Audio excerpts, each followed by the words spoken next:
Hello, I'm Brian Fox. Welcome to I Hate Rock Music. And today I want to talk about Bell and Ark. And For some reason, they're not as revered over the years. And you can still get their record pretty cheap. But another one of those records I came across in cutout bins about 74. And I bought it just because it looked interesting. It looked like it could possibly be heavy, which is what I was always looking for. But then I heard it, and it's pretty much classic British blues rock, but they're so good at it that it's really stunning.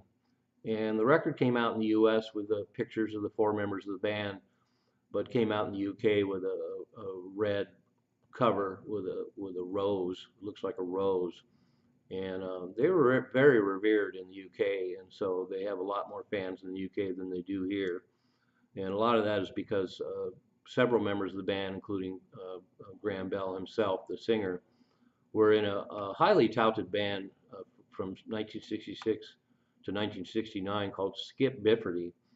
And there's a Skip Bifferty album that's well worth hearing. They were very accomplished for the time, a lot less rocking per se than Bell and Ark, but still a really interesting band. And Graham Bell's always been a great vocalist. And he's a great vocalist in the same mold as people like Joe Cocker. But to my ears, Graham Bell is really up there. He's one of the greats, and it's unfortunate that he didn't end up in a more high-profile band because he really delivers the goods.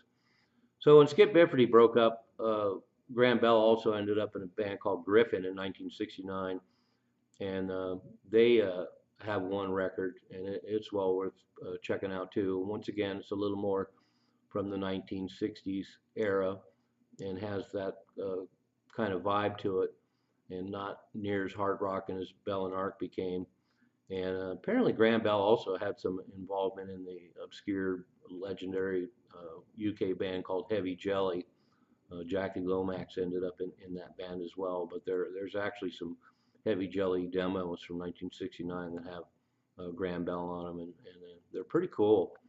And so Ark was a lot of the members from Skip Bifferty, and they put out their own record, and it's a lot more hard rock, but they obviously needed a little more focus and needed a great singer, and so it seemed like a no-brainer that between 1970 and 1972, Bell and Ark formed. Graham Bell rejoined uh, or joined the group Ark, and they combined obviously to be called Bell and Ark. And just previous to that as well, in 1970, Graham Bell was singer in Brian Davidson's Every Which Way, who put out one album.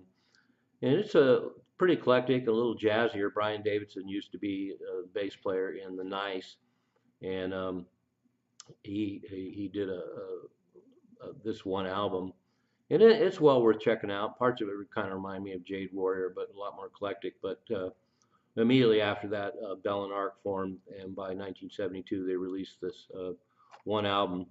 So the members are Mike Gallagher on keys, John Turnbull on guitar, Tom Duffy on bass, and then Rob Tate does most of the drums. But Alan White, the legendary drummer, does drums on some of the albums, and it just really comes out of the gate. It opens with High Priest of Memphis, which even though it's not a metal song per se, is so powerful that it strikes you the same way. And Graham Bell's vocals are just astonishing. And they do a couple covers on the album too. I'm very convincing. So Long Marianne by Leonard Cohen and She Belongs to Me by Bob Dylan. And then there's a couple of tunes on there like Yacht Rock where they really get to stretch out and show their chops. And it really shows they're one of those great bands that is the sum of their parts. There's not a lot of grandstanding, but everybody is so good at their instruments and they blend so well to serve the material that they're just a top tier band.